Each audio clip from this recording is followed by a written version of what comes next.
Asante kwa Mungu kwa sababu ya masaa haya. Ni kwa sababu ningependa tu kusema ya kwamba naitwa Reverend Grace Njeri na nimeokoka Kristo ni Bwana. Nakaribisha wote dada yetu, ndoto ya rafiki yangu sana. Simama tu niwe kukiwa hapo. Si ni vyema. Piwa magegani ya ndani ya kula. Wenyewe wekewe. Atanilia wote ile ndio akohetoke. Angeselea yake ndio akohetoke mwanzo. Asante kwa kutupa nafasi hiyo ya kuja kusikia neno la Mungu kwa pamoja. Nikikiristo ekorema kwa dole.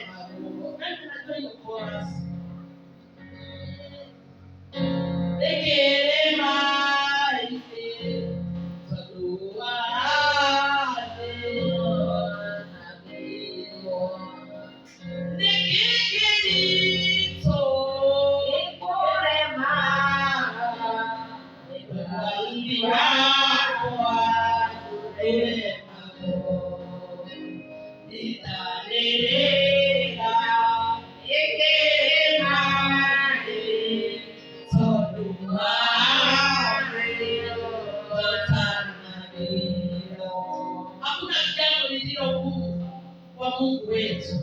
Kwa hivyo tuzidi kumtumainia huyu Mungu, na hakika tunajua ya kwamba ataweza kuwa pamoja nasi kwa kila njia. Siku ya leo ujumbe wetu bado tuko katika ubatizo. Kutoka last week tutachukua tu muda mdogo kwa sababu masaa yetu yameenda vizuri kulingana na Roho wa Mungu na tunakubali. Bado tunaongea mambo ya ubatizo ni kwa sababu tulingoja watoto wetu wafunge shule na ili watoto wetu waendelee kwa kifahamu.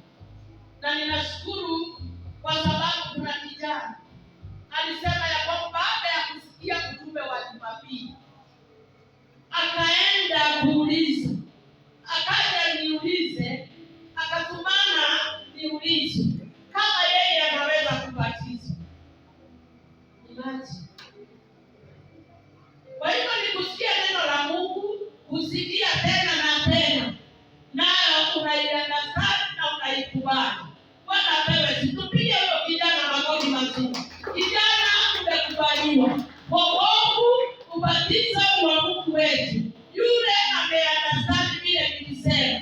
Kuna kuokoka, kukubali Yesu, na huyo kijana ni mtu ametimiza hizo qualification. Ni mtu anaelewa wokovu umetoka wapi, ameikubali katika jina la Yesu. Kwa hivyo anaweza batizwa. Tunataka kusema ya kwamba tunaongea mambo ya tunaendelea na hali ya ubatizo. Siku ya Jumapili tukanena kwa upana hali ya kubatizwa ni njia gani? Ni kutumbukizwa kwa maji mengi. Kwa ubatizo ule tunaoamini ni ule Yesu ananena katika alibatizwa na Yohana. Sasa tunajua tulinena siku ya Jumapili na siku ya leo kwa sababu ya muda wetu. Ujumbe wetu ni wa repentance and forgiveness. Tuko kwa process ya wale wa kubatizwa. Wanahitaji wafanye nini wale hati? Kitu ya kwamba ni wale watu wa kusameheana na kutubu dhambi zao. Kumpokea Yesu, tuliona mambo ya kutubu. Na ili uweze kupata wokovu, you repent your sins. Mwadhani ya roho washo. Togo wadi uwe pamoja na wao Mungu. Kile akizali na yeye zinaye nalo sasa. Za kuzaliwa sisi wote tulikuwa wenye dhambi. Na pia bila tuliingia duniani, si ndivyo? Kwa hiyo kuna yule akasema yeye hana njia ya kutubu.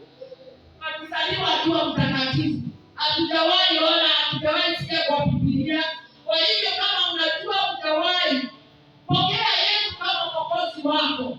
Usijifiche, usijifiche, kwa sababu utajisaidia, kwa sababu wokovu ulikuja kwa sababu sisi wote ni wenye dhambi, na kila ile tumezaliwa nayo sisi ni wenye dhambi. Ndiposa tunaachana na dhambi na njia ya kusema kutoka leo nimeokoka. Hiyo ndio ishara, na sijui Mungu alilete hapo. Huo sio wa Mungu. Ibada yetu ya leo ni kurepent, na tukaonyesha practically inaendelea aje. Ndio useme wewe umeokoka. Tafadhali kubali Yesu kama Mwokozi wako, na njia ya kupiga magoti na kukiri dhambi na kuaibisha shetani. Umeelekeza na dhambi, na sasa umevuka mambo ile ingine, dhambi ya ufalme wa upendo wa kingdom ya Mungu.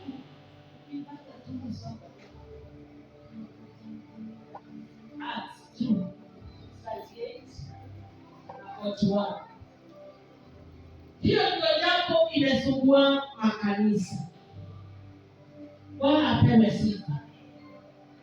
Na ninaomba ya kwamba hii isikuwe hiki kwetu. Tekee iko honoke. Kwa sababu hatuitishwi pesa katika wokovu. Tunaitishwa moyo wako unyenyekee na ukubali. Ukubalisha Yesu aingie ndani ya moyo wako.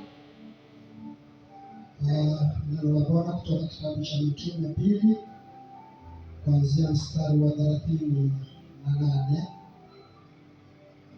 Petro akawajibu, tubuni mkabatizwe kila mmoja wenu kwa jina la Yesu Kristo, ili mpate kusamehewa dhambi zenu, nanyi mtapokea kipawa cha Roho Mtakatifu.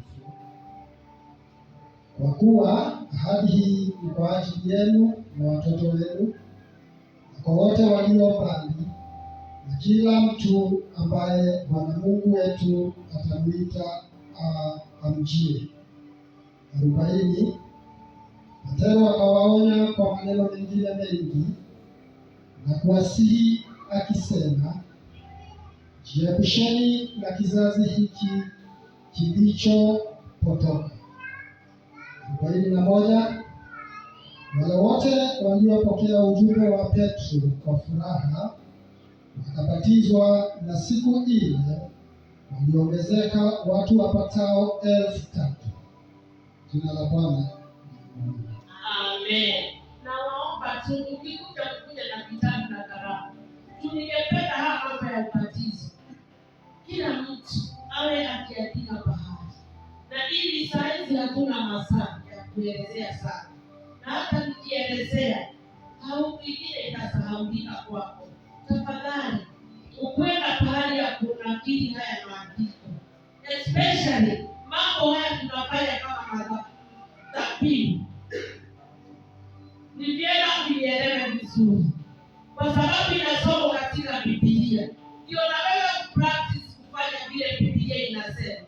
Si unaona? Inasema utubu dhambi na ujiepushe na mambo kama hayo ya kusema ya kwamba nataka tu kujiunga, na pengine unajua hujawahi okoka. Jiepushe na mambo kama hayo. Pokea Yesu, tubu, come back to God. Kutubu dhambi zako, kubali tu hali ya kutubu dhambi, na ili Mungu wetu aendelee kututenda mema. Nisomee Romans 10 verse 9 na 10. Bwana apewe sifa. Kwa hivyo akilo umeona ya kwamba wewe ulisikia sauti ya Mungu na ukatubu na ukakubali kuaibisha shetani. Kwa hivyo practically tunafanya yale Mungu anasema katika hiyo faa. Na ninaomba hata ukienda nyumbani ndio ujue usifanye hivyo. Kwa nini? Ni kwa sababu imeandikwa hivi. Usome aksi yoyote kuendelea kumako roho ya Mungu nayo. Romans 9:10.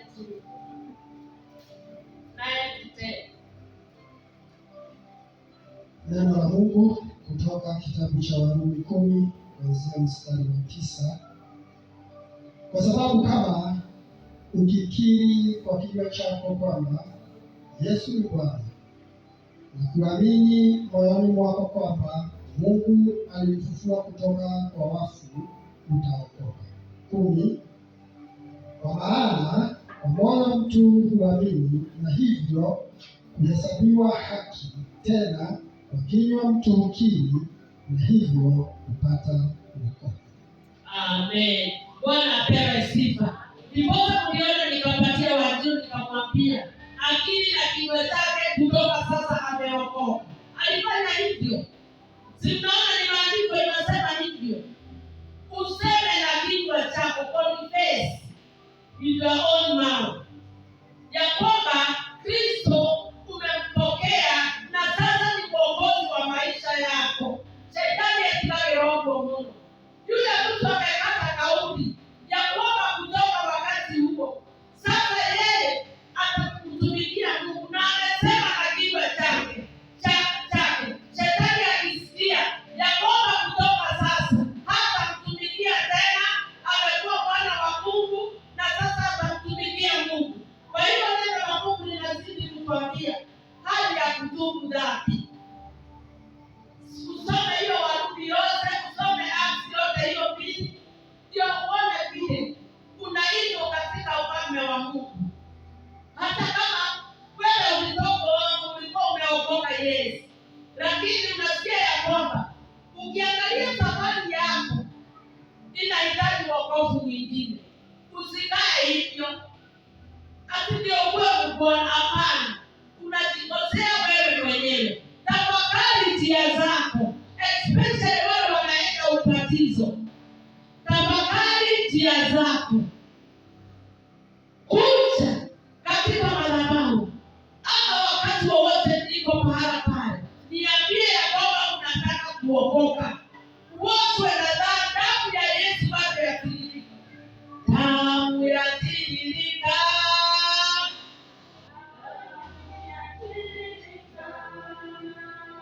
Damu ya Kalvari akata yatiririka. Bado yatiririka. Wewe angalia safari yako. Angalia vile umeendanisha na Mungu. Na ili ujue ya kwamba kama katika safari yako unahitaji wokovu, ndiposa uingie hiyo hatua ingine ya ubatizo. Jiangalie. Kwa sababu neno la Mungu linasema wewe huwezi danganya roho yako. Umdanganye Mungu, umdanganye roho wako, hata shetani huwezi kudanganya. Anaelewa na pahali umeteleza. Anaelewa kuna pahali wewe unatakiwa uokoke tena.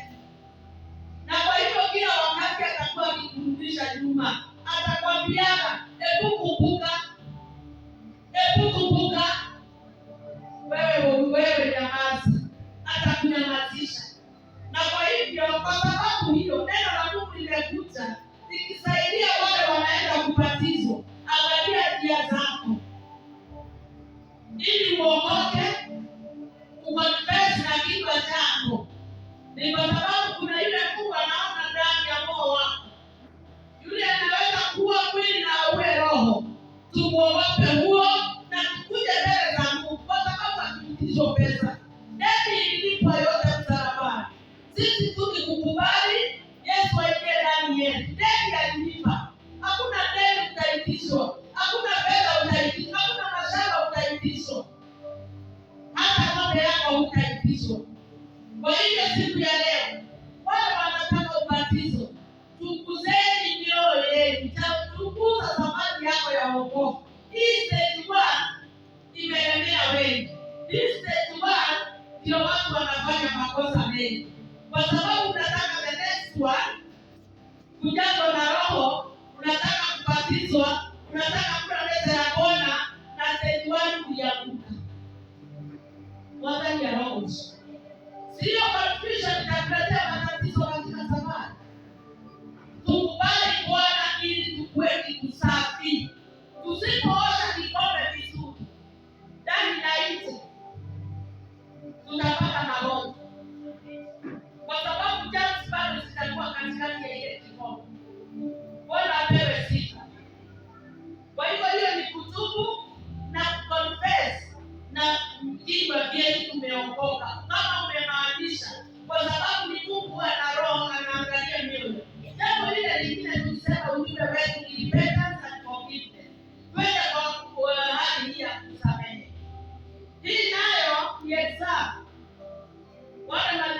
definition wanasema ya kwamba sababu ni mzito sana. Halafu matio taboni yako hiyo. Bwana apewe sifa. Lakini wale wamewezana na kufanya hesabu wakapita. Ni watu wakubwa sana. Wana pesa mingi, wana mambo makubwa. Tupita huu mtihani wa forgiveness. Mtihani wa kusameheana. Huu ni mtihani tutaomba Mungu akusaidie na akusaidie. Kama unahitaji ubatizo, upite huu mtihani wa forgiveness. Na ningeomba tusomewe John 1 John 4:20. Ukubali tu kwa sababu haya mafundisho ya Mungu inatuhimiza. Kama wewe humpendi mwenzako, huwezi kusamehe, hata Mungu mjui. Si Biblia inasema hivi? Hata Mungu mwenyewe usiseme unampenda, kwa sababu hata huyu unamuona hujampenda, ili uweze kumsamehe kile alikufanyia. Yerai gutikaye mundu ona umwe wanyu gukwaga gukinyirwo ni wega wa Ngai, na mutigetekerie undu muru uhana ta muri na muti mururu ukore thiini wanyu, ucoke kurihiria na muthahie. Amen. Bwana apewe sifa. Hii ni the root of bitterness. Baada ya kukosa kusamehe, kuna mti utakuwa na mizizi wa uchungu ndani yako. Uchungu kila wakati, root of bitterness. Na neno la Mungu linatuambia tujichunge. Kama unataka kubatizwa, ujichunge usikuwe na ule mzizi wa uchungu ndani yako, kwa sababu ulikataa kusamehe, ulikataa wokovu na unataka ubatizo. Uchungu ule utaishi ndani yako na utasambaza kwa wengine, kwa sababu hauna utulivu, kwa sababu ule uchungu utaendelea kuchoma na wewe unasambazia wengine. Ndiposa huo mstari wa 15 unasema hivyo. Jihadhari usisambazie wengine hiyo uchungu, the root of bitterness, kwa sababu umekataa kutoa uchungu tutoe. Kutafuta ndugu mwingine. Bwana apewe sifa. Na kusikue mzizi wa uchungu wowote ndani yetu. Tuangalie sana ndani ya roho. Sisi tutasaidiana hata kwa marafiki zetu ama kwa wale tuko nao kwa kanisa letu. Pengine sijui mimi niko na mzizi wa uchungu. Tafadhali nikujie na njia ya upole. Nieleze. Nisaidie. Pengine sijui. Kuna mahali panafikana ninasikia kichwa kama nitasema mengine mabaya. Lakini sasa mnaambiwa jichunguze. Angalia vizuri. Usikue ndani yako utakuwa na mzizi wowote wa uchungu ndani yako. Tukimalizia Romans 6:23.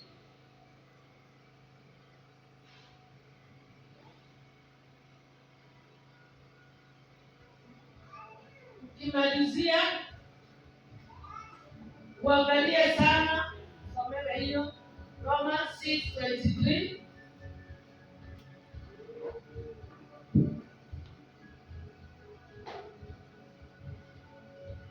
Neno kutoka Warumi 6 mstari wa 23. Kwa maana mshahara wa dhambi ni mauti, bali karama ya Mungu ni uzima wa milele katika Kristo Yesu Bwana wetu. Nĩgũkorwo mũcara wa mehia nĩ gĩkuũ, no kĩheo kĩrĩa Ngai aheanaga nĩ muoyo wa tene na tene thĩinĩ wa Kristo Yesu Bwana wetu. Amen. Bwana apewe sifa. Mshahara wa dhambi ni mauti. Bwana apewe sifa. Wakati tusipoangalia hayo mambo, tukienda katika ubatizo, ujue mshahara wa dhambi ni mauti. Kwa hivyo hakuna lile jambo Mungu hakukueleza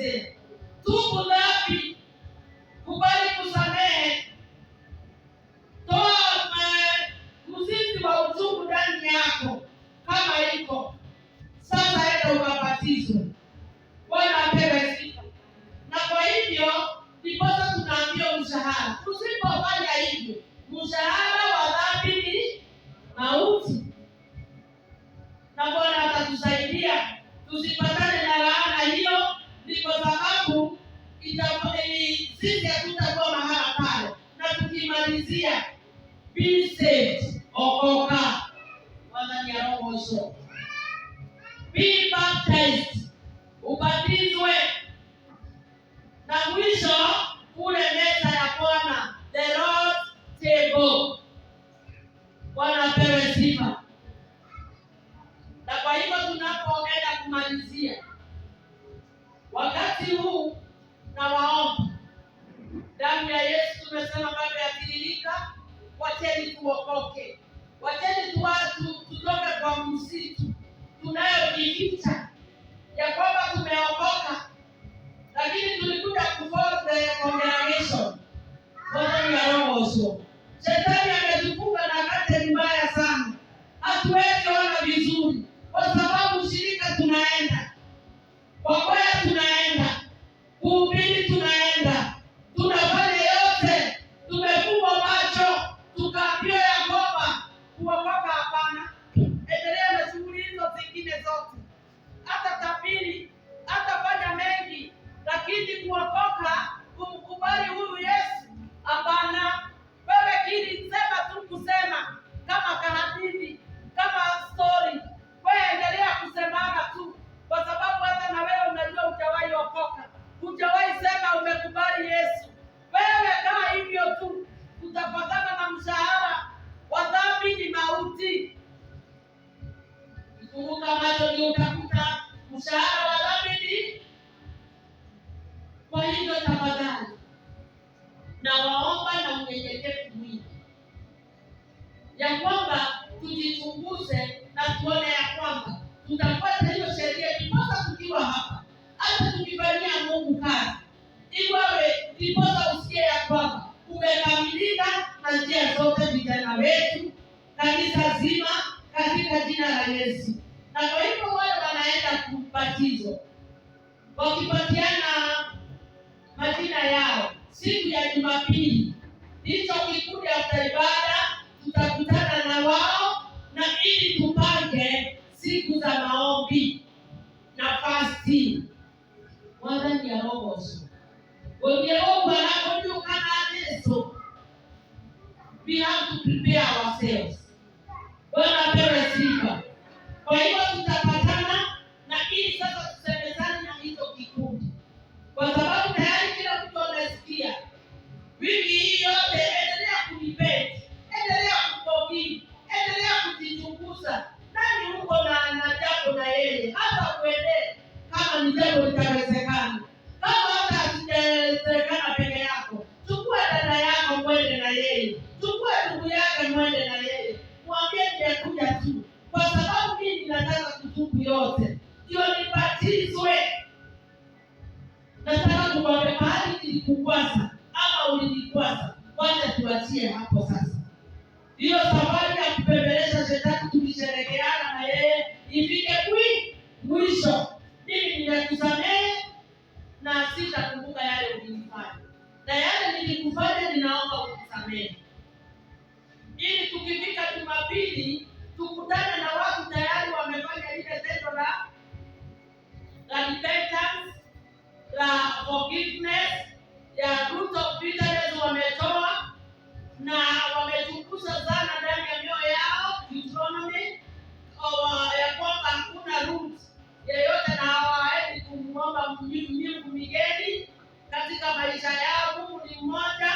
Kwa hivyo ndani yetu hakutakuwa wale watakuwa wanaenda kumwomba Mungu mwingine na wanataka kubatizwa.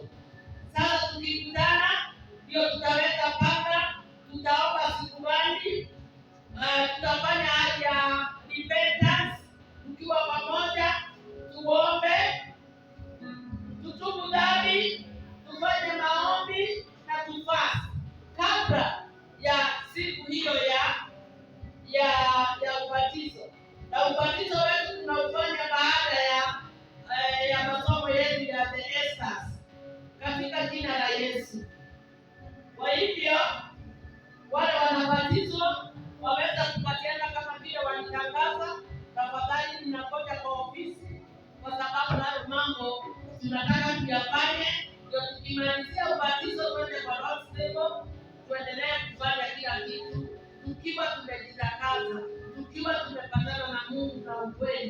katika jina la Yesu Kristo. Kwa hivyo saa hizi nawaomba yule yeyote amesikia sauti wiki hii nzuri sana, kwanza hakikisha jina lako na ili wiki hiyo ufanye hayo kabla tukutane Jumapili katika jina la Yesu. Waweza kusimama na miguu yetu. Hakuna praise and worship. Jambo lingine ni hili, wamama wetu, mnajua masomo ni yenu siku hiyo, na kutoka leo Sunday hizi zote nyinyi praise and worship ladies ni nyinyi mtakuwa mkichukua usukani kwa madhabahu, na wanayuki wetu wanawapa, na ili muwe na practice ya kutosha na zile nyimbo mtaongoza. Umati huo mkubwa wa mama watakuja hapa, mjue nyinyi ndio host. Hata ninashangaa sana na nikasikia ya kwamba nimesikia ya kwamba siku zimefika na sijui kama wamama wamejipanga ama ni nani ataibisha, na hatutaibisha wanayuki hapo. Masomo ni ya wamama, na kwa hivyo nyinyi ndio mnategemea muongoze ibada ya wamama, na ili tuweze kusherehekea pamoja. Bwana apewe sifa. Kwa hivyo wamama praise and worship, mjue ya kwamba kazi ni kweli. Wakati wamama wataingia hapa, sijui kama mtarudi nje ama mtafanya nini, kwa sababu hakuna jambo lingine, ni praise and worship team ikuje. Kwa hivyo ni jukumu lenu sasa, masiku hao yamesalia, mjipange vizuri, hata kama ni kukutana siku gani ama gani, kwa sababu nyinyi ndio mtaongoza ibada ya Sunday na Sunday hii nyingine, mpaka kuona ya kwamba mmekaa sawa kuongoza kile kikundi cha wakati huo. Nao wanayuki wetu kwa wafaa, kutoka hapo tutapanga vile wanayuki wanafanya Sunday yao, wanatuongoza, wamama wanatuongoza Venezuela. Inaenda hivyo mpaka kila mtu awe trained properly, kwa sababu kazi ni nyingi, wafanyikazi wachache, na Bwana atawabariki.